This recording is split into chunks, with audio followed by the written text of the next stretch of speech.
Bonsoir à toutes et à toutes. Il est 18h30. Je vous propose d'ouvrir le conseil municipal. L'ordre du jour, adoption des PV des dernières réunions. Ce sera reporté. Monsieur le DGS devait nous les faire, il n'a pas eu le temps. Il les fera pendant son congé d'août. C'est promis de sa part. Intercommunalité. Budget annexe assainissement, modification du transfert des résultats à l'EF Armor Communauté. Deuxième point, intercommunalité, transfert de pouvoir de police spéciale au président de l'EF Armor Communauté et du SMITOM Launay-Nantic. Troisième point, groupement de commandes, vérification des équipements sportifs. Quatrième point, approbation de la charte de gouvernance PLUIH de l'EF Armor Communauté. Pour les finances, premier point, participation des communes ayant des enfants scolarisés à Ploie pour l'année 2017. Deuxième point, subvention pour les activités des écoles, exercice 2017. 3. Participation inversée par la commune aux écoles privées, exercice 2017. En 4. Subvention exceptionnelle au club de football de Ploie pour l'organisation d'une manifestation sportive. 5. Tarif du camp estival proposé aux jeunes nés entre 2001 et 2004. 6. Subvention à l'association Les Jeudis en Fête de Ploie. 7. l'EF Armor Communauté, participation des communes au projet Bretagne très haut débit. 8. Tarifs communaux. 9. Chapelle Sainte-Eugénie, travaux de drainage eau pluviale réalisés par la commune, subvention à recevoir de l'association des Amis de la Chapelle Sainte-Eugénie. Projet habitat partagé, avenant à la convention BSB. Pour le personnel, recrutement d'agents contractuels sur des emplois non permanents pour faire face à des besoins liés à un accroissement saisonnier d'activité. Divers, vœux sur l'avenir de l'hôpital de Paimpol, vœux sur la ligne Tibus. Information, mutualisation de la police municipale avec celle de Plouézec durant la période estivale. Plus toutes les questions diverses qui pourront être mises à l'ordre du jour. Je propose de faire l'appel. Jean-Michel. Bonsoir. Alors, Philippe Dessol, Jean-Michel Morvan, présent. Jackie Le Hervé, Xavier Compin, Michel Gourdin. Marie-Thérèse Albrecht donne procuration à Jackie Le Hervé. Monique Bondou, Jean-Pierre Cartier, Dany Leput, Joël Lezé, Christiane Montagne, je crois, donne procuration à Françoise Petit. Petit-Leclerc, pardon. Marie-Odile Jecker, Joël Quilin va arriver en retard, elle est prise dans les embouteillages de Saint-Brieuc. Françoise Leclerc, Yannick Kerbrat, Véronique Constantin, Didier Léard, Christine Lancaster, Régis Kellec va arriver en retard et pour l'instant il donne procuration à Michel Gourdin. Stéphanie Leroux, Cédric Lequadou, Ludovic Huon, Victor Tréorel, Marie-Paul Artus, Bénédicte Jobé-Duval, Jean-Luc Dornemin. Éric Duval donne procuration à Bénédicte Jobé-Duval. Il arrivera peut-être très tard, donc on ne le verra sans doute pas. Voilà, merci. Avant de commencer le conseil municipal, je souhaiterais qu'on fasse une minute de silence en la mémoire de Madame Simone Veil, qui était une grande républicaine, et notamment qui a mené un certain nombre de combats, notamment pour la défense des droits des femmes. Donc, je vous demanderai qu'on passe une minute de silence en sa mémoire.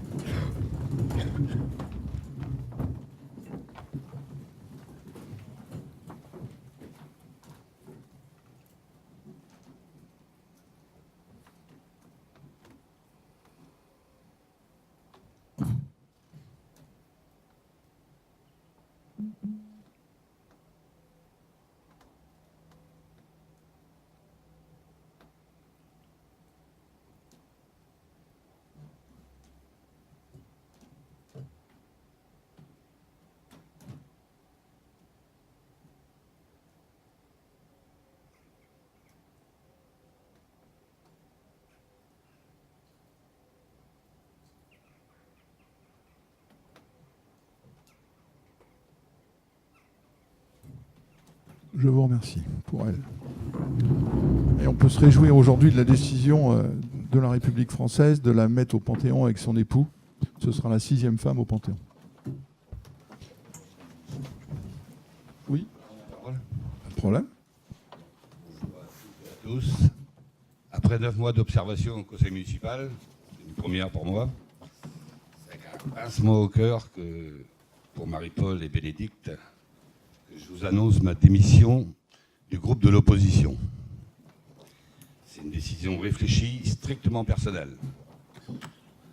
Fort de mes 45 ans de vie professionnelle, donc 40 ans au service des Plouatins, je souhaite continuer dans ce sens et j'adhère donc au groupe de Philippe afin d'y apporter mes connaissances du terrain dans un esprit de confrérie et d'entreprendre au service des Plouatins.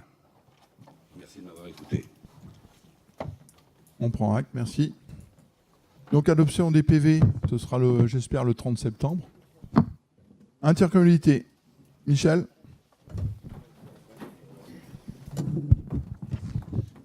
Bien. Tout d'abord, budget et annexe assainissement. Je rappellerai simplement que le 5 avril dernier, sur les avis de la trésorière Madame Denis, comme la compétence assainissement est passée à l'Interco depuis le 1er janvier 2017, nous avions délibéré et voté la réaffectation du solde du budget annexe assainissement, que ce soit en section fonctionnement pour 373 371 € et qu'en section d'investissement pour 825 757 €, de transférer 100% de ces excédents à l'EFARMOR communauté. Bien. Vu l'arrêt du Conseil d'État du 25 mars 2016 s'appelant la mode Ternant, qui précise « En cas d'adhésion, le CGCT n'impose pas le transfert du solde du compte administratif du budget annexe d'un tel service lorsque celui-ci est transféré à un EPCI par une commune. » Et donc surtout après information et concertation auprès des communes membres de l'EFARMOR communauté qui se sont mises d'accord pour une affectation entre 50 et 100%, donc les communes ne reverseront pas l'intégralité des excédents de leur budget assainissement. Aussi, nous proposons au conseil municipal de redélibérer sur cette répartition et donc de n'affecter que 75% des résultats du budget assainissement à l'Interco. Donc, ce qui voudrait dire qu'on rapporte la décision du 5 avril 2007 et on décide de verser au budget de l'EFARMOR communauté 75% du résultat, à savoir respectivement sur la section de fonctionnement 280 028 51 € et sur la section d'investissement 619 318 €. Il y a des questions ?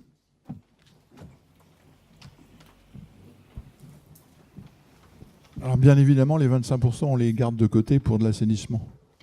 Puisqu'on ne sait pas si la communauté de communes pourra tout faire, mais au moins on aura 25% qui représentent à peu près 260 000 € pour pouvoir faire les travaux pour les différents lotissements, puisqu'on a des lotissements qui sont en attente, publics et privés.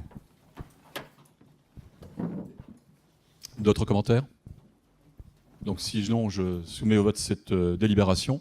Y a-t-il des oppositions ? Des abstentions ? Donc je considère qu'à l'unanimité des présents, cette délibération est approuvée. Merci Michel. Intercommunalité, transfert de pouvoir de police spéciale au président de l'EFARMOR communauté et du SMITOM Launay-Lantique. Le conseil municipal est informé que les lois successives des 16 décembre 2010, réforme des collectivités, 27 janvier 2014 et le 24 mars 2014, modifient les modalités d'exercice des pouvoirs de police spéciale du maire. En effet, certains pouvoirs de police administrative sont automatiquement transférés au président des groupements de communes, dès lors que ces établissements exercent la compétence correspondance. Les maires peuvent s'opposer à ce transfert par arrêté municipal dans un délai de 6 mois à compter du 10 janvier 2017. Pour l'EFARMOR communauté et ses communes membres, les pouvoirs de police spéciale sont automatiquement transférés pour les domaines suivants: l'assainissement, l'entretien et gestion des aires d'accueil du gens du voyage, lutte contre l'habitat indigne. Pour le SMITOM, il s'agit du domaine de la collecte des déchets. Après en avoir débattu avec le bureau municipal, le conseil municipal est informé que le maire et le bureau municipal envisagent de prendre un arrêté refusant ces transferts de police à la communauté de communes et au SMITOM. Voilà. Des questions ? Simplement, je voulais juste dire que nous, on peut s'abstenir parce qu'on ne voit pas pourquoi on refuse ce transfert alors qu'on a déjà transféré ces compétences à la communauté de communes qui ont tous les moyens de surveiller et de vérifier tous ces points. Donc on ne voit pas pourquoi on refuse tout simplement. Au niveau de l'assainissement, on veut garder la main sur l'assainissement. Ça nous semble important. Hein. Effectivement, de toute façon, c'est eux qui font les travaux et la surveillance. Ça ne change rien du tout. Hein. Et on en a parlé, et il y avait eu vraiment l'unanimité là-dessus. Entretien et gestion des aires du gens du voyage, on sait très bien pourquoi on veut le garder. Hein. Et pour le SMITOM, on est en train de régler un certain nombre de problèmes financiers pour la collecte des déchets. Vous n'êtes pas sans savoir que ce n'est pas parfait. Sur les bacs jaunes, ça se passe plutôt bien. Sur les déchets collectifs, la suppression des bacs collectifs pose des problèmes. Aujourd'hui, ce n'est pas résolu. Ça ne veut pas dire qu'effectivement, quand ce sera résolu, le pouvoir de police, on ne le mettra pas au SMITOM. Mais dans la situation actuelle, on préfère garder les pouvoirs de police. Voilà. C'est une information pour vous ajouter. Groupement de commande, Michel. Bien, simplement, tout le monde sait qu'a priori, on doit faire des vérifications périodiques des équipements sportifs de but et de jeu. Et dans cet esprit, on va demander aux membres du conseil municipal de se prononcer sur l'adhésion à un groupement de commande intercommunal qui ne peut qu'être générateur d'économies potentielles. A priori, nous avons joint à l'envoi de la convocation du conseil municipal la convention de groupement de commande. Je suppose que tout le monde l'a lu et je me permettrai de ne pas la relire sauf s'il y avait des questions précises par rapport à cela. Ce qu'on va proposer, c'est de pouvoir délibérer de façon à ce que Philippe le maire, puisse signer cette convention de groupement de commande auprès de l'intercommunalité. Y a-t-il des questions par rapport à cela? Donc je me permets de continuer, puisque automatiquement, qui dit convention de groupement de commande, dit aussi une commission d'examen des offres. Donc c'est un appel d'offres qui permettra d'attribuer éventuellement le marché à une entreprise. Et il nous revient de désigner 2 membres pour siéger à cette commission d'appel d'offres, et je propose qu'en même temps de la délibération soient désignés Christine Lancaster et Véronique Cossentin. Des questions? Non. Donc je soumets cette délibération à votre vote. Y a-t-il des oppositions? Des abstentions? Donc merci. Il y a l'unanimité des présents. Cette délibération est votée. Merci. Approbation de la charte de gouvernance PLUIH de l'EF Armor Communauté. Monsieur Cartier.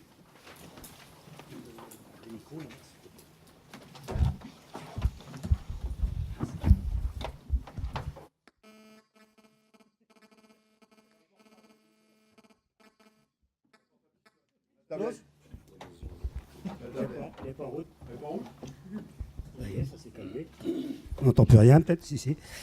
Voilà, donc, à propos du PLUIH, donc, vous avez entendu parler depuis déjà donc, de nombreuses années du PLU à Ploie. On en a beaucoup parlé. Hein. On n'est pas les seuls à avoir des PLU. Donc, au niveau de la communauté de communes, dans un premier temps, la communauté de communes L'Envolon-Ploie donc, a souhaité réunir les différents PLU, justement, donc, des communes concernées. Donc, ça avait déjà donc, bien démarré, c'était bien parti. Et puis, donc, il y a eu la fusion entre L'Envolon-Ploie et donc, le LEF. Résultat, donc, maintenant, donc, il y a eu une extension donc, de cette revision donc, du PLU à l'ensemble donc, de la communauté de communes LEF Communauté. Et il y avait aussi donc, ce qu'on appelait le plan local de l'habitat, donc, qui était en parallèle, si vous voulez, avec le PLU. Donc, on travaillait donc, pour l'habitat, à savoir donc, tel nombre de maisons à louer, etc. Et là, donc, le plan local de l'habitat, maintenant, donc, va venir en plus se greffer sur les différents PLU qui vont se regrouper. Et tout ça, ça va nous donner donc, le PLU, puisque donc, ça garde le nom de PLU, I intercommunal et H comme habitat. Voilà, donc, comment ça va se passer. Alors là, donc, ça a été décidé donc, par les instances de l'EF Armor Communauté, ça a été validé. Et là, donc, on demande aux conseils municipaux donc, de valider la charte de gouvernance donc, qui va s'occuper justement donc, de ce PLU-IH. Voilà, donc je vous lis donc ce qui est demandé. Donc, on informe donc les membres du conseil municipal que par délibération en date du 11 avril 2017, l'EFAMOR Communauté a prescrit l'extension du PLUI-H, plan local d'urbanisme intercommunal, valant programme local de l'habitat, initialement engagé sur la communauté de communes de l'Envol-Emplois. Donc c'est l'extension donc avec le LEF. Un projet de charte de gouvernance du PLUI-H de l'EFAMOR Communauté a été rédigé suite à la conférence intercommunale des maires qui se sont réunis le 29 mai 2017. Ce document a pour objectif de définir les modalités de la collaboration entre les communes et la communauté de communes dans l'élaboration de ce PLUI-H.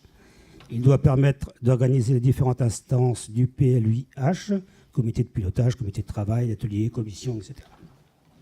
Il est proposé aux membres de l'Assemblée de donner un avis sur ce projet de charte qui fera par la suite l'objet d'une délibération en conseil communautaire. Donc on demande donc en fait d'émettre un avis favorable sur la charte de gouvernance du PLUI-H de l'EFAMOR Communauté, dont le projet donc a été annexé donc, à ce que vous avez reçu chez vous. Voilà. Donc s'il y a des questions.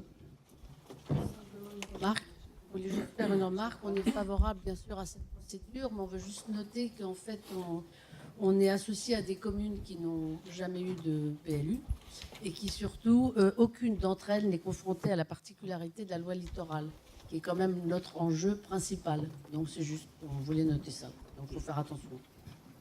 Oui, c'est évidemment une remarque importante et puis qui est prise évidemment en compte donc, au niveau justement de cette charte de gouvernance. Il est vrai qu'au niveau de la loi littorale, c'est surtout Ploua, donc bien sûr, qui est impliqué.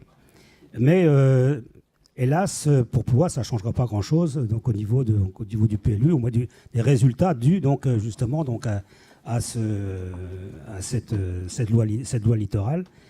La loi s'appliquera de la même façon. Ça change rien en fait. Ça change rien. De toute façon, c'est imposé par la sous-préfecture et notre PLUI-H est le même que GP3A. Donc Plouézec, Paimpol, toutes les communes, voilà.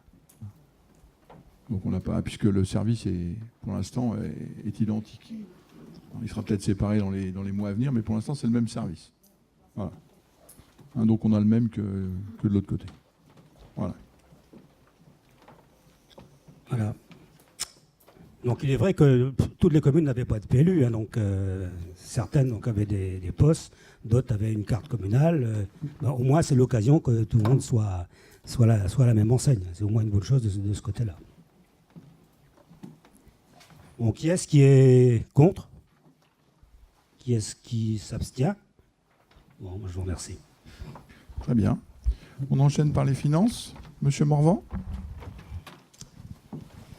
Alors, participation des communes ayant des enfants scolarisés à Ploua pour l'exercice 2017, vu l'article L212.8 du Code de l'éducation, et considérant que les communes de Bringolo, Lanlou, Le Fawet, Pludual, Tréguidel, Trémébin, Tréveneuc n'ont pas d'école publique, considérant que le groupe scolaire Théophile Le Lanou reçoit des élèves domiciliés dans ces communes, il est proposé au conseil municipal de fixer les participations financières de ces communes aux frais de fonctionnement du groupe scolaire à 963,38 € par enfant pour l'école maternelle et 514 € par enfant pour l'école élémentaire. Je vous informe que la commission des finances a donné un avis favorable. Alors comment comment trouve-t-on 963 €? Je vais vous expliquer en 2 mots. On prend le salaire des ATSEM, le coût des fluides, électricité, chauffage, fourniture, achat de mobilier, nourriture, restaurant scolaire. On mixte tout ça et on divise par le nombre d'enfants plouatins inscrits à l'école. S'il y a des questions, je mets aux voix. Qui est contre? Qui s'abstient? Merci pour votre unanimité. Je continue pour les activités scolaires. Il est proposé au conseil municipal de fixer pour l'année 2017 la participation de la commune aux activités des écoles publiques et privées. Une revalorisation de 1% a été appliquée au montant que l'on avait en 2016. Ce qui donne ce que vous avez sous les yeux. Pour les activités générales, collège, élémentaire, maternelle, 29,16 €. Pour le sport scolaire, pareil, collège, élémentaire, maternelle, 17,14 €. Activité enfantine pour les maternelles, 14,69 € et les classes spéciales, 53,39 €. Pardon, 58,39 €. Je ne sais plus lire. Pareil, la commission des finances a donné un avis favorable. S'il y a une question Oui, je vais. ou deux questions peut-être. Oui, moi, juste dire que j'ai participé à la commission finances Oui, tout à fait. Oui. et j'avais bien dit qu'on s'abstiendrait, enfin, que je m'abstiendrais. Oui. Donc, moi, personnellement, je m'abstiens Oui, sur cette question. on prend note. Mais c'était. J'avais bien dit. Qu'est-ce que tu proposes à la place? Marie-Paul, qu'est-ce que tu proposes à la place? Je m'abstiens. Ah, mais qu'est-ce que tu proposes à la place comme chiffre? Parce que c'est quand même c'est les chiffres les plus importants du département. Donc je veux bien qu'on donne moins, mais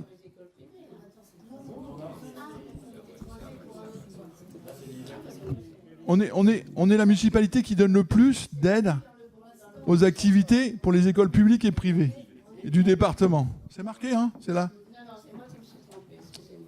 Donc là, tu votes pour? Oui, non, parce que moi je l'avais honteuse, ça, c'est pour ça. Erreur.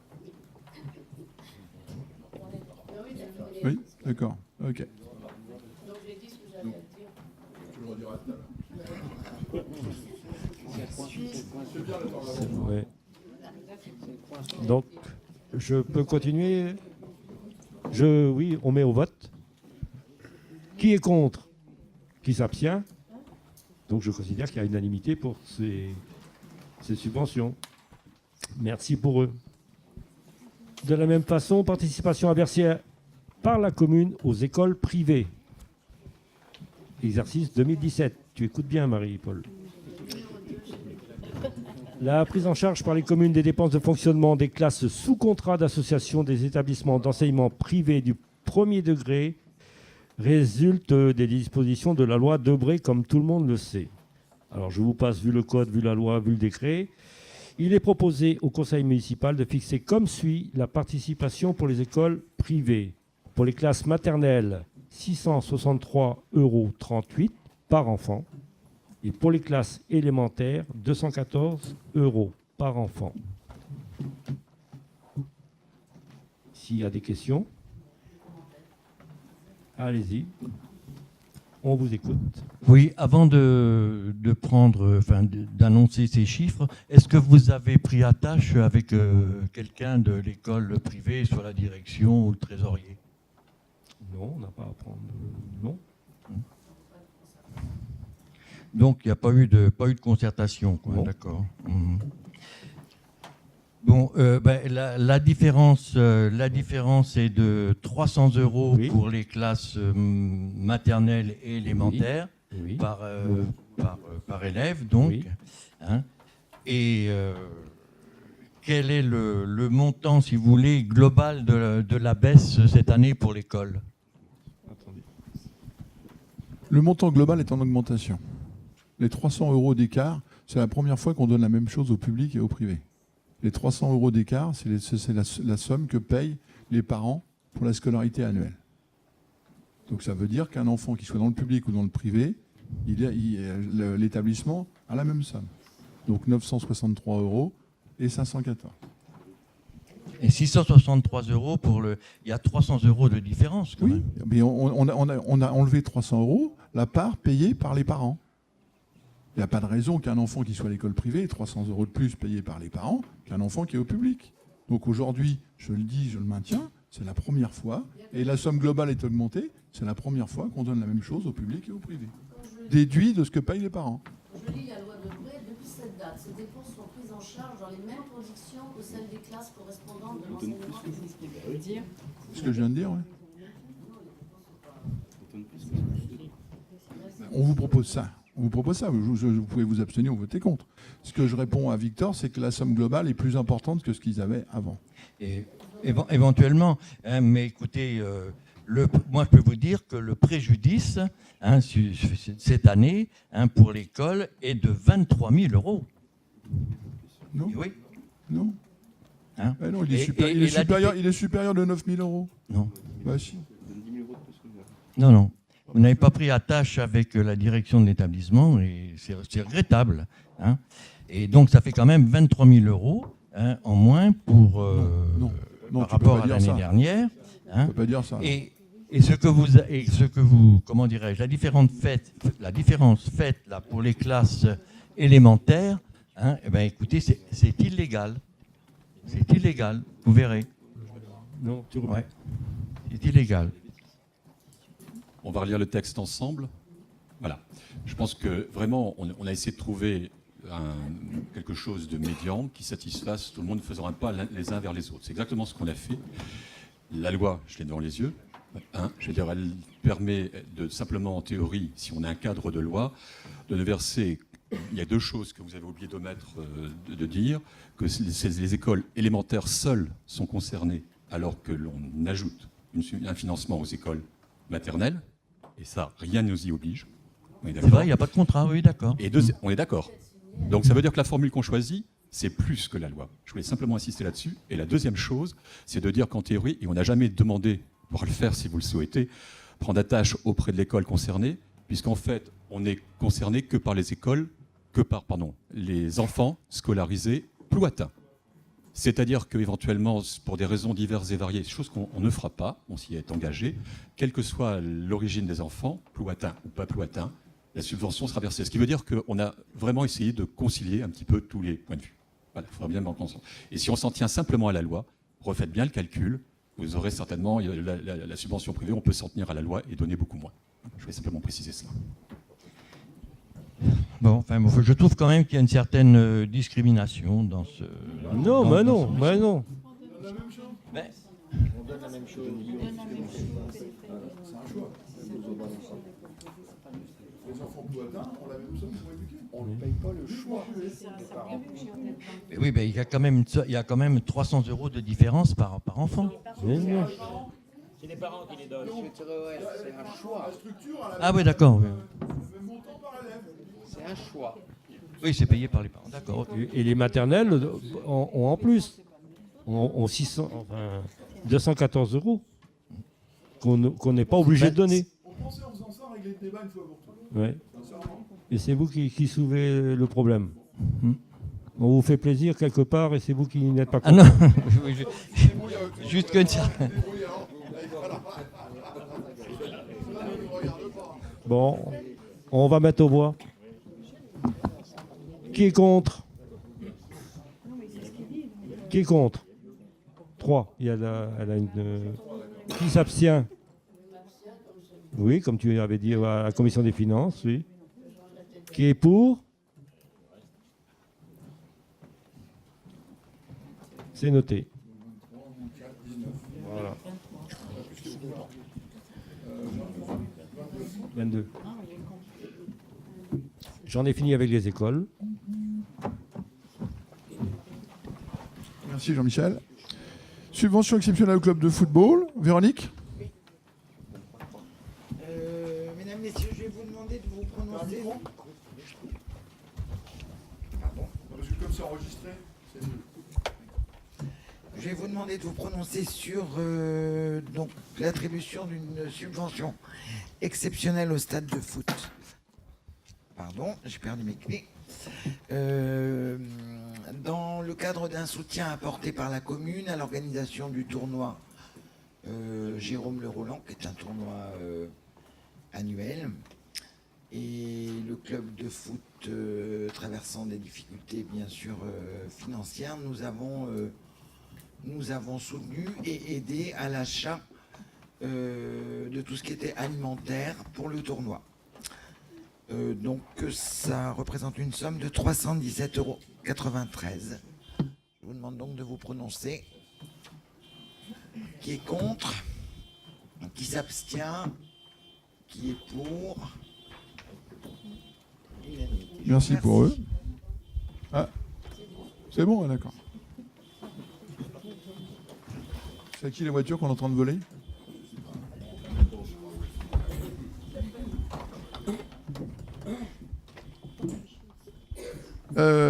Tarif du camp estival proposé aux jeunes. Bien. Tout d'abord, je me permettrai de rappeler que la nouvelle municipalité, depuis novembre, a immédiatement réactivé le jumelage avec la ville de Seix en Ariège, et ce qui va nous permettre donc de proposer aux jeunes plouatins nés entre 2001 et 2004 donc un camp estival avec des activités sportives et culturelles, et dont on a fixé le tarif unique par participant à 250 €, et pour actuellement 15 places. On va simplement aussi rappeler que du fait même que de la possibilité d'avoir pour les familles des tickets CAF évasion, à savoir très précisément 108 € par famille, mais néanmoins chaque famille, et on peut les aider à faire les demandes, pourront avoir donc cette subvention CAF évasion, ne devant payer que la différence, à savoir 142 € par séjour. Bien sûr, ces tickets CAF évasion sont fonction des revenus de chaque famille. Voilà. Donc, il y a peut-être des questions par rapport à l'organisation de ce camp estival. Des questions? Non. Donc, je soumets... les 15 places sont retenues, oui. Donc, je soumets... Tu veux intervenir? Oui, pour quelques précisions, ce sont des ados, filles et garçons. Ils fonctionnent en autonomie. Ils sont hébergés au camping de Seix. Ils prennent les 2 minibus pour descendre en Ariège. Et il y a 3 encadrants. Bien. Donc on soumet à votre approbation cette délibération. Y a-t-il des oppositions? Des abstentions? Et donc merci, et à l'unanimité des présents, cette délibération est acceptée. Subvention à l'association Les Jeudis en Fête. Xavier, tu as un micro? Oui. Donc, chers collègues, devant la décision du comité des fêtes, à l'issue d'une rencontre tripartite du 20 mars dernier, à laquelle participaient le comité des fêtes, les commerçants, la municipalité, de ne plus assurer la tenue des Jeudis en Fête, une nouvelle association dénommée Les Jeudis en Fête de Ploie est créée. Elle est aujourd'hui présidée par Enrique Garcia Jiménez, que tout le monde connaît sous le nom d'Henri, commerçant. Je vous fais grâce des statuts dans vos documents de travail. Je rappelle que notre municipalité continue de soutenir, en termes de moyens humains et logistiques, le comité des fêtes pour ses propres activités. Il vous est proposé ce soir d'octroyer une subvention à l'association dite Les Jeudis en Fête. Là aussi, je rappelle qu'en date du conseil municipal du 3 mai dernier, nous avions provisionné ce montant de subvention. Je voulais, au nom du conseil municipal, saluer celles et ceux qui, bénévoles, commerçants, agents, élus, au fil des dernières semaines, et dans l'audace d'un temps très court, relèvent le défi d'une très belle édition 2017 des Jeudis en Fête. L'accompagnement financier de la municipalité trouve ici tout son sens, à savoir notre engagement résolu en faveur d'une culture populaire, de qualité, accessible, à la fois aux Plouatins, aux Plouatines, mais aussi aux Estivants, avec les Jeudis en Fête et Ploie en carte postale culturelle. Nous sommes aussi convaincus, et c'est notre volonté affichée, que ce soutien public, à travers les 6 jeudis de festivités, est un levier à l'activité économique de notre commune et plus largement du territoire. Il est donc proposé à notre Assemblée de voter une subvention de fonctionnement d'un montant de 15 000 €. Un premier versement de 10 000 € sera fait à l'association. Le solde sera ensuite versé sur les factures acquittées et déposé auprès de nos services financiers et comptables de notre mairie. Il va de soi, enfin, en tous les cas, nous maintenons, et puisque nous avons provisionné cette somme, que le montant global de la subvention sera de 15 000 €. Et je crois que par élégance et par règle, puisque c'est également la règle, je propose aux 2 élus du conseil municipal, membres de l'association, de ne pas prendre part au vote avant de vous le soumettre. Y a-t-il des questions? J'ai une remarque à faire, si tu me permets, Xavier. C'est de rappeler aussi la participation financière des commerçants de l'UCAP, hein, qui est aux alentours de 10 000 euros. C'est important de le dire, parce qu'ils ont aussi cassé leur tirelire et ils sont vraiment partie prenante. Voilà. Le CAP? Non, c'est l'UCAP. C'est le CAP. C'est le cap. C'est le bon cap. Ouais. Le bon cap, le cap. Y a-t-il d'autres questions, propositions? Je vous propose de passer au vote. Y a-t-il des votes contre? Abstention? Donc unanimité, je vous remercie. Pour les, moins les deux. Je vous remercie pour les jeudis en fait.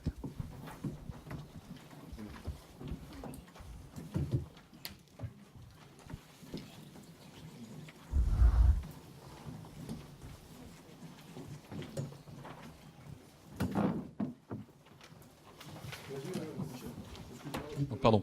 Point suivant. Donc, le point suivant, c'est la participation des communes pour leur part au projet Bretagne très haut débit donc, de Mégalithe. Donc, je vais simplement rappeler que nous avions acté le fait de toute façon, on n'a pas sincèrement le choix. Je vais dire, il y a à la fois un partenaire régional, le partenaire de l'Interco et les communes qui sont impliquées dans le projet cadre, du projet Bretagne très haut débit de Mégalithe Bretagne. Logiquement, nous devons participer à ce financement pour la part communale. Simplement rappeler deux choses. Vous avez des tableaux et je ne vais pas reprendre systématiquement les tableaux, mais peut-être pour expliquer un tout petit peu le phasage. Lorsque Mégalithe avait... Alors, premièrement, expliquez bien que la priorité est donnée dans le cadre de ce projet Bretagne très haut débit aux zones qui, a priori, sont déjà blanches. Ce qui veut dire que nous, on a deux zones qui sont plus particulièrement concernées, à savoir le Palu via Tréveneuc et à savoir Bréhec via Lanlou. Donc le choix des priorités qui est donné, c'est au travers directement de la région Bretagne et on n'intervient pas sur les ordres donnés. La première estimation qui nous a été donnée par Mégalithe était l'installation de 200 prises fibre haut débit, que ce soit partagé entre le Palu et partagé entre Bréhec. Et la première estimation qui avait été faite était de 200 prises pour 9 889 € pour 3 ans, à savoir 29 000 €. D'une façon très prudente, comme c'était des estimations, nous avions provisionné sur le budget 15 000 €. Et bien, nous en a pris, puisqu'en fait, annuellement, c'est-à-dire que en fait, la participation de la commune de Ploie qui est demandée aujourd'hui est de 23 536 € chaque année sur 3 ans, 2017, 2018, 2019, à savoir une somme totale de 70 608 €. Et le nombre de prises au total, c'est 476 prises aujourd'hui. Donc ça veut dire qu'on double quasiment le projet et on a dit qu'ok, on était d'accord pour doubler le projet. Ça veut dire qu'on aura, que ce soit, enfin je ne connais pas la répartition encore exacte puisqu'on va suivre le projet, mais a priori, il semblerait qu'on puisse brancher 476 prises pour moitié grosso modo entre le Palu et Bréhec. Voilà. Il y a peut-être d'autres questions par rapport à des demandes d'explication. Donc je répète, Ploie fait partie des communes concernées par les tranches 1 et 2 de la phase 1. On est vraiment prioritaire sur nos deux zones. La participation demandée est de 23 536 € par année de 2017 à 2019. Ces montants, je le répète, sont susceptibles d'être ajustés en fonction des résultats des études en cours. On peut être prudent là-dessus. Enfin maintenant, on a plutôt la provision haute. Et donc je vous demande de vous prononcer sur cette participation de la commune. Y a-t-il des oppositions ? Des abstentions? Merci. Unanimité pour cette délibération. Pardon. Le point suivant, ce sont les tarifs communaux. Alors, simplement pour faire très court, les tarifs communaux sont reconduits en l'état sans aucune augmentation. Vous me direz pourquoi avoir repris une délibération? Simplement parce qu'on voulait que soit précisé dans le chapitre affaires funéraires le fait que pour les services funéraires civils, la mise à disposition d'une salle communale ne soit pas facturée. C'est la seule ligne qui est rajoutée par rapport à l'ensemble des tarifs qui avaient été repris précédemment. Donc les tarifs communaux sont reconduits en l'état, même tarif, avec simplement ce rajout. Des questions ? Je soumets donc au vote cette délibération, sachant que la commission finance à l'unanimité a rendu un avis favorable le 27 juin dernier. Y a-t-il des oppositions ? Des abstentions ? Unanimité pour cette délibération.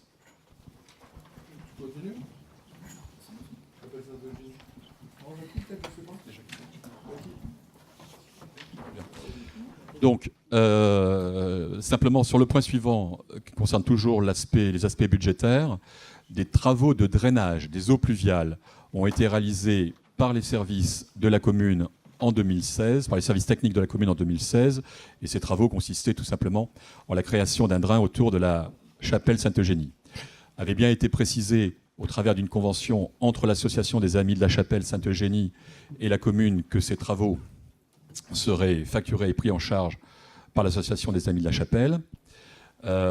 Pour autant, ayant pris attache auprès de la trésorière, on doit passer non pas cette recette en fonctionnement, mais en subvention d'investissement.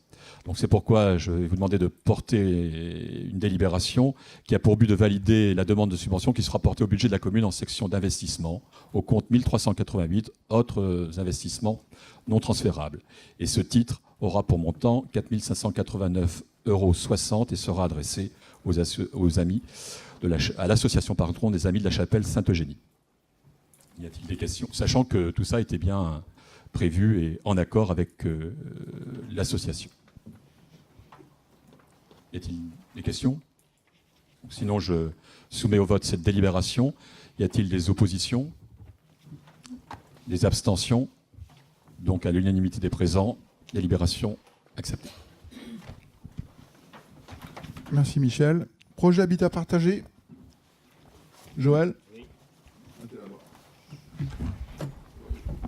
Donc, je vais vous rappeler brièvement le concept de l'habitat partagé. C'était 12 logements. Ce sont 12 logements situés près de la gendarmerie, rue du 19 mars 62. Des logements qui sont adaptés tout handicap, bien conçus, pour accueillir nos personnes âgées souhaitant se rapprocher du bourg et ne justifiant pas de l'EHPAD.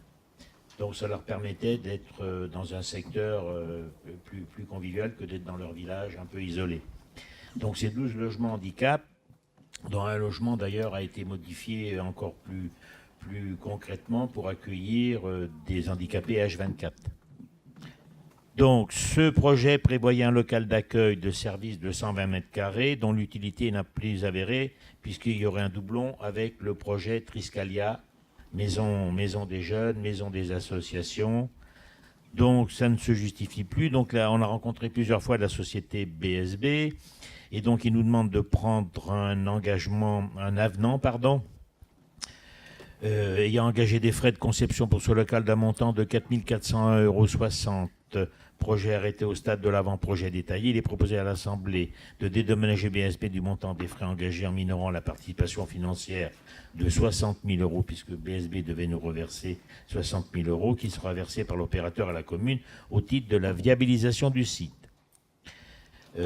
Accepte, donc le conseil municipal, je vous demande d'accepter le principe de dédommagement pour BSB pour 4 401,60 € et autoriser le maire ou son représentant à signer la convention que vous avez dans votre document derrière, qui est toute simple, qui reprend ce que je vous ai dit. Acquitté par l'opérateur pour la conception du local d'accueil de services et autoriser le maire et son représentant à signer l'avenant à la convention. Tout le monde l'a lu ? C'est tout simple. Donc on arrête, on garde les terrains qui sont constructibles pour des projets éventuels, soit d'extension, soit de construction annexe. Y a-t-il des questions par rapport à ce sujet ? Une petite réflexion. Bien entendu, nous sommes pour que le BSB ne soit pas de sa poche. Par contre, on est quand même étonné d'apprendre cette modification majeure du projet d'habitat partagé. La suppression de la salle commune change complètement la nature du projet. qui devient simplement un ensemble de logements individuels. On aurait dû pouvoir en débattre. Et cette modification aurait pu faire l'objet d'un débat préalable au Conseil et d'une délibération. En plus, le motif exposé, c'est la réalisation d'un projet Escalia, sans aucune autre précision. Pour l'instant, nous n'avons aucun élément donc, sur ce projet qui reste futur et qui, a priori, est destiné aux jeunes et aux associations. Dès lors, nous ne sommes pas certains que ce projet puisse remplacer de façon adéquate la salle destinée aux personnes âgées. Voilà, c'est juste une réflexion. Oui, mais rappelez-vous, enfin, pour avoir participé avec l'ancienne équipe au projet Triscalia, la salle, c'était une salle, on l'avait fait modifier plusieurs fois, c'était une salle associative, tout simplement, qui n'était même pas, qui était communale, qui devenait communale. Hein. Si ceux qui ont travaillé à Maripoule, je pense que tu étais dans le groupe de travail, c'était une salle qui devenait communale. On ne va pas multiplier les salles communales, une au 19 mars et plusieurs à Triscalia. Il faut avoir une réflexion d'ensemble de tout le quartier. Il y a même une salle pour les personnes, pour ces gens-là. Non, elle devenait communale. Je continue, si permet Joël. Deux choses. La première chose, c'est qu'ils auront la rue à traverser. Bon, c'est quand même pas énorme. Et dernière chose, quand on a rencontré les BSB, ça a été vu en commission. Je suis navré. Donc il n'y avait personne de chez vous. Sinon, vous auriez été au courant. Je suis navré. Mais vous avez été invité à la commission. Qu'est-ce qui était convoqué? Je ne sais pas. On va rechercher, on te dira. Hein, peu importe, mais vous étiez invité à la commission. Ça a été vu en commission. Donc on a négocié avec eux, on s'est expliqué. Voilà. C'est dommage, mais voilà. Pas d'information. Mais il y a quelqu'un qui a reçu une convocation, forcément. On vous dira qui. Vas-y, fais voter, Joël. Ah oui, pardon. Donc, y a-t-il des votes contre? Y a-t-il des abstentions? Bon, ben, alors, unanimité, merci. Le point suivant, nous allons vous demander d'autoriser le maire à recruter des agents contractuels pour la saison, notamment pour l'ALSH, un maximum de 12 emplois à temps complet, des jeunes qui ont leur BAFA, et un maximum de 4 emplois à temps complet d'agents d'entretien des espaces verts et de propreté urbaine.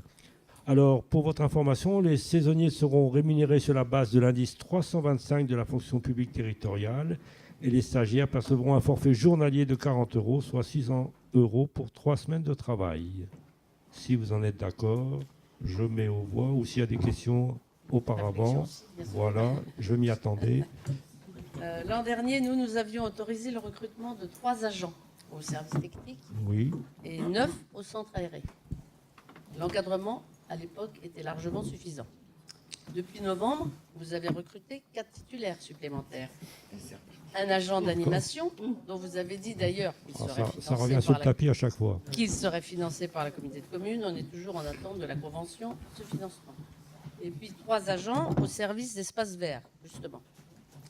Donc aujourd'hui, vous proposez, malgré ces renforts nouveaux, de recruter encore 12 au Un centre maximum de 12, qu'on s'est écrit, et un maximum de 4. Ça ne veut pas dire qu'on va recruter 12 et qu'on va recruter 4. Et 4 services techniques. Un Pour maximum. nous, ça manque de logique. On est favorable à recruter des saisonniers, mais par contre, 8 agents au centre aérien nous semblerait suffisant, et aucun au service technique, puisque vous avez embauché des gens qui sont normalement employés pour justement subvenir aux périodes... Pour la LSH, on favorise un maximum de personnes. Il y en a qui font 3 semaines en juillet, d'autres 2 semaines en août. Donc forcément, c'est le nombre. Là, c'est le nombre d'emplois. Mais ça ne veut pas dire qu'on emploie 12 agents. Il n'y a pas d'augmentation pour autant par rapport à l'année passée. Voilà nos réflexions. Ben oui, on retient. Mais ça sera pareil l'année prochaine. Hein. Je mets aux voix qui est contre? Qui s'abstient? 2 abstentions. 3, pardon. Et le reste est pour. Je vous remercie pour les jeunes que l'on embauche cet été.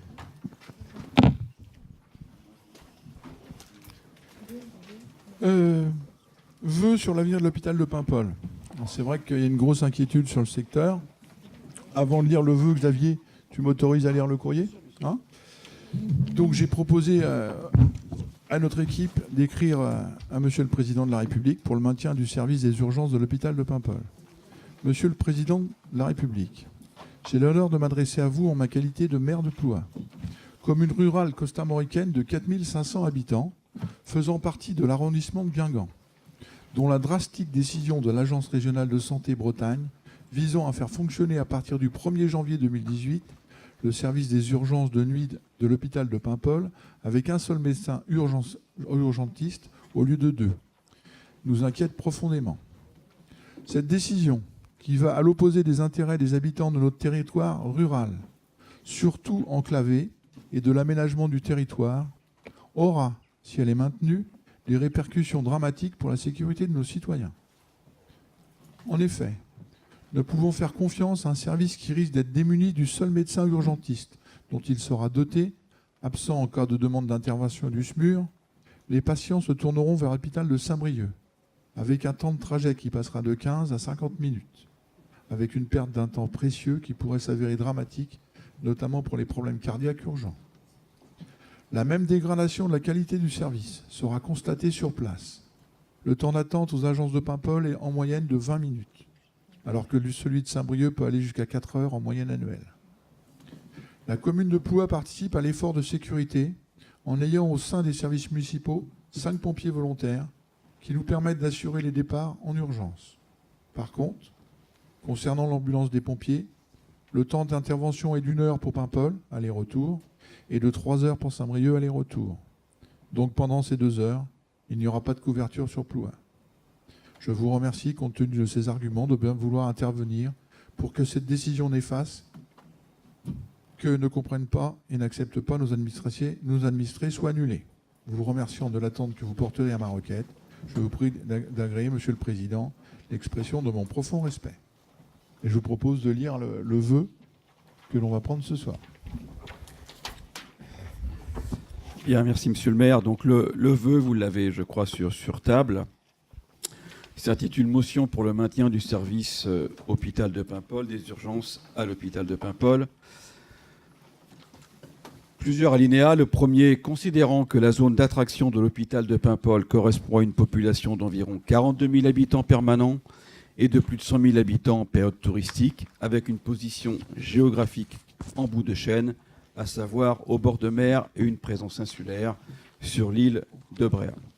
Deuxième alinéa, considérant que cet hôpital est la première structure de recours en soins au niveau local, ainsi que la structure permettant un accès à la médecine d'urgence dans un délai de moins de 30 minutes dans sa zone, avec un service d'urgence hospitalière fonctionnant 24 heures sur 24, 7 jours sur 7, géré par des médecins urgentistes, renforcé autant que de besoin par les spécialistes.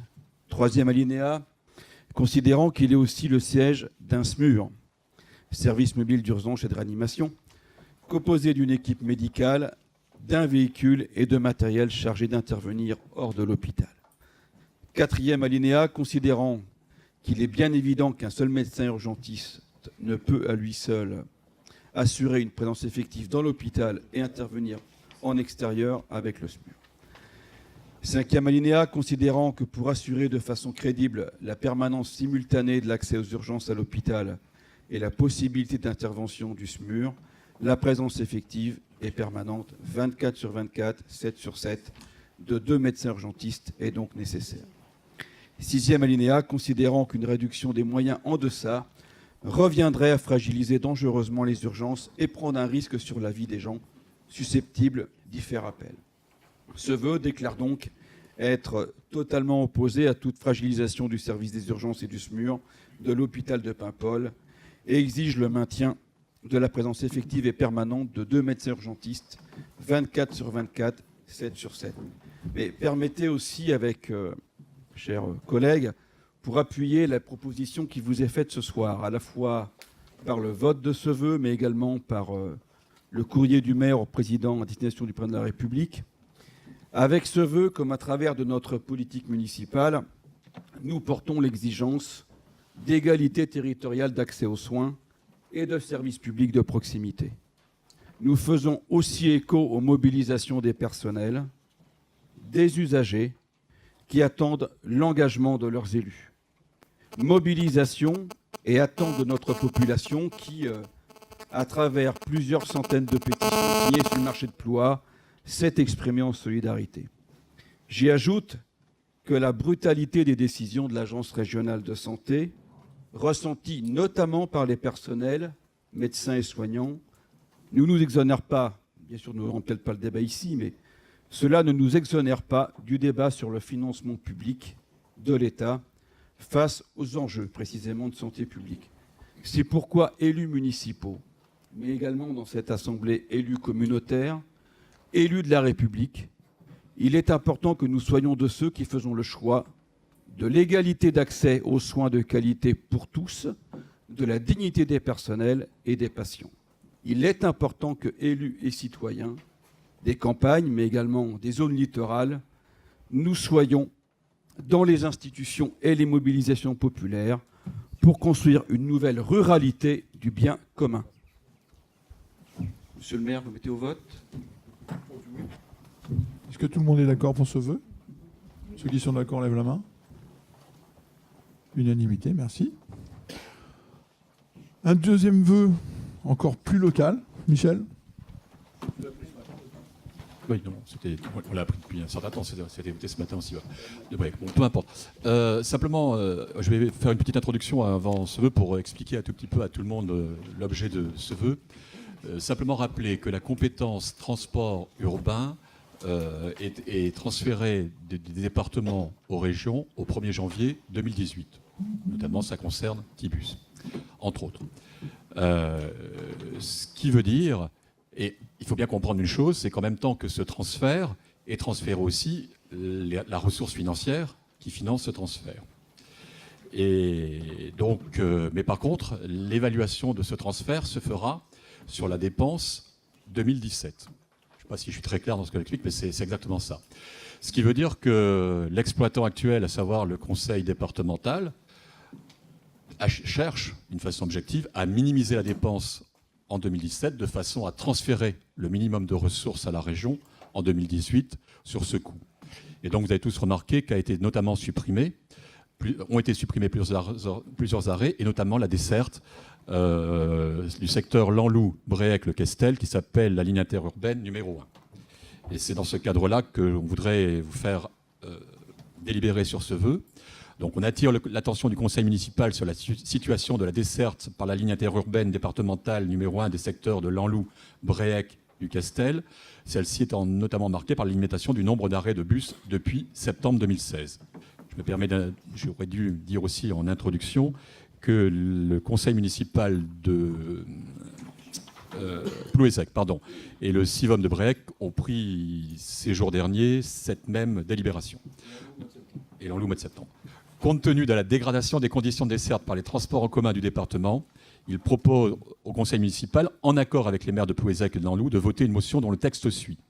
Réuni ce jour, en séance ordinaire, le conseil municipal de Ploua souhaite manifester sa plus profonde inquiétude face à la diminution du nombre d'arrêts d'écart desservant les secteurs de Lanlou, Bréhec et le Castel depuis le mois de septembre 2016. Il réaffirme la nécessité de maintenir une fréquence satisfaisante de ces secteurs par les transports en commun du département et donc à terme de la région. En effet, de nombreux résidents de ces secteurs ne disposent que de ce seul moyen de transport de locomotion pour leur propre déplacement, en particulier les personnels du CACI, organismes d'insertion dont l'aire géographique d'intervention dépasse les limites territoriales de la commune et dont les personnes auxquelles il fait appel en situation de réinsertion professionnelle ne bénéficient, pour nombre d'entre eux, d'aucun autre moyen de transport que les transports en commun pour se rendre sur leur lieu de travail. Il s'agit d'un moyen de transport utile aux personnes âgées, aux jeunes ainsi qu'aux touristes qui peuvent bénéficier en saison d'un service représentant une alternative à la voiture. Le seul intérêt budgétaire, ce que je vais vous donner en introduction, ne saurait prévaloir sur l'intérêt général des populations concernées. Le conseil municipal demande par conséquent que dans le cadre du transfert à compter du 1er septembre 2018 du transport scolaire et interurbain du département des Côtes-d'Armor à la région Bretagne, conformément aux dispositions de la loi NOTRe, les intérêts des populations de Lanlou, Ploua et Plouézec soient sauvegardés et qu'une amélioration notable de la desserte par les transports en commun soit envisagée dans les meilleurs délais. Et donc cette motion serait signée par le conseil municipal, après délibération et discussion. Et sous réserve, donc c'est vu le Code général des collectivités territoriales et notamment des articles L 21, 29 et suivants.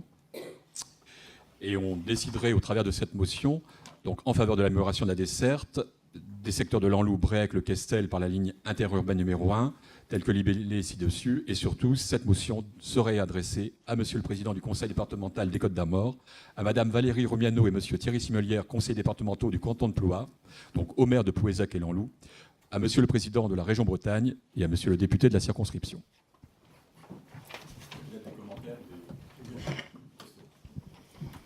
Vous avez bien compris que c'est une question de basculement du conseil départemental au conseil régional et que moins il y aura d'arrêts en 2017, plus la somme reversée du département à la région sera inférieure.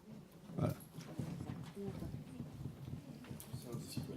Est-ce que tout le monde est d'accord là-dessus, sur ce vœu? Oui? Unanimité?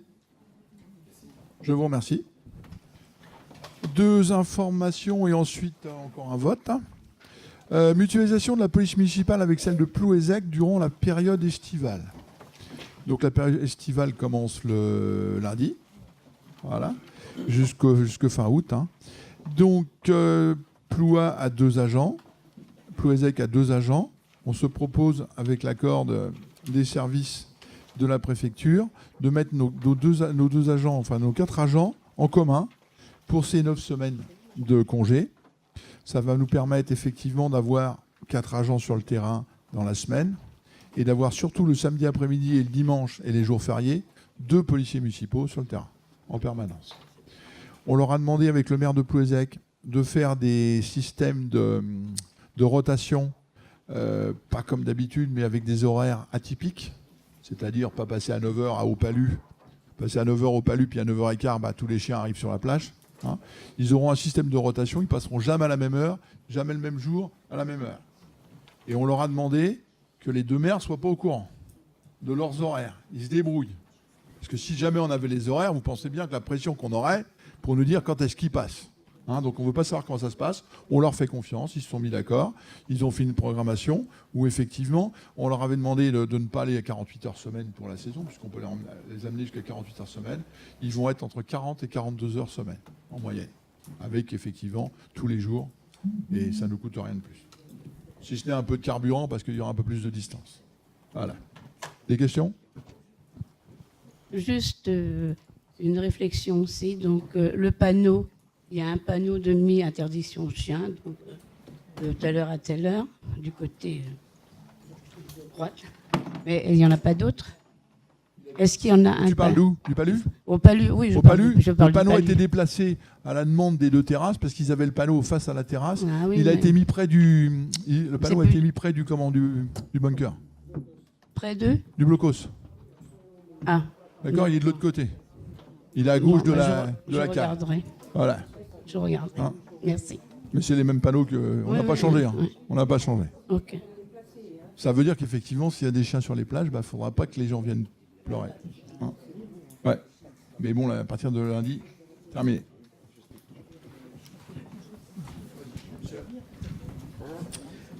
Une information, le conseil municipal nous informons que Mme Christiane Montagne, conseillère municipale, a souhaité démissionner de ses fonctions de membre élu du CCAS et de conseillère municipale déléguée à l'insertion, nommée par arrêté municipal le 6 janvier 2017. Par contre, Mme Montagne reste conseillère municipale. On se propose de la remplacer par Mme Françoise Leclerc en qualité de conseillère municipale déléguée à l'insertion. Donc le maire prendra un arrêté pour cette modification. De la même façon, au conseil d'administration du CCAS, Christiane Montagne faisait partie du conseil d'administration. Elle sera donc remplacée par Françoise Leclerc. Non. Oui. Non, c'est Madame, excusez-moi, Christine Lancaster, élue le 8 mars dernier au scrutin simple, qui rentrera au CCAS. Avec Yannick Kerbrat. Le maire prendra donc un arrêté pour finaliser ce changement.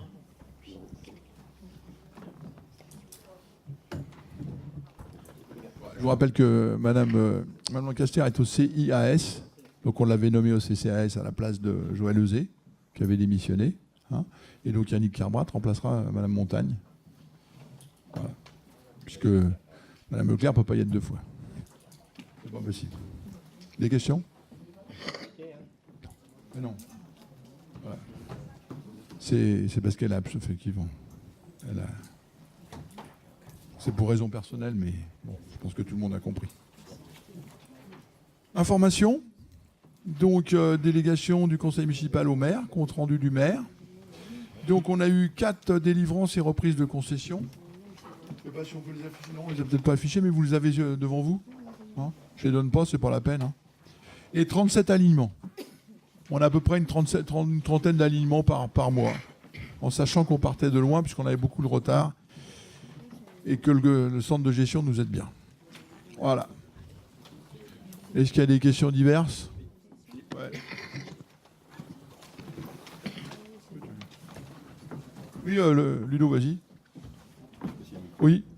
Bah, c'était pour distribuer les affiches des jeudis en fête. Oui, s'il y en a qui peuvent en mettre. Les affiches viennent de sortir, donc ça dépasse de loin la politique. C'est l'intérêt commun qui prévaut. On a une très belle programmation cette année, avec de très belles têtes d'affiches. Les rameneurs de menhir qui reviennent le 10 août, les souhaits de Funcal le 24 août, le Bagat de Ploua, le Bagat de Pommerite qui vient pour la première fois, le Paille Band de Saint-Brieuc, Plantec. On a vraiment des très très belles têtes d'affiches cette année. Les affiches sont sorties, donc s'il y a des personnes dans la salle qui veulent bien en distribuer une partie pour aider l'association qui vient d'être créée, on est preneur. On va juste noter les endroits qui ont déjà été faits, sachant que sur Ploua ça a déjà été fait ou c'est déjà réparti. Donc de manière à ne pas faire doublon, on note juste les endroits qui sont faits, de manière à ne pas avoir à les refaire, tout simplement. Donc s'il y a des personnes dans la salle, quelles qu'elles soient, qui veulent bien prendre quelques affiches ce soir, ce sera parfait. Merci à tous. Pour information, donc les jeudis en fête commencent le 20, et je me suis aperçu que dans les autres communes, je ne sais pas si vous avez regardé, commencent aussi le 18 et le 19. Personne commence la semaine d'avant, puisque les vacances scolaires commencent le 8, et que la semaine d'avant, on tombait sur les feux d'artifice du 14 juillet. C'est pour ça que pratiquement tout le monde commence 18-19 juillet. 20 juillet. Puis il y a une semaine de plus, par contre, au mois d'août. Voilà. Il n'y a pas d'autres questions?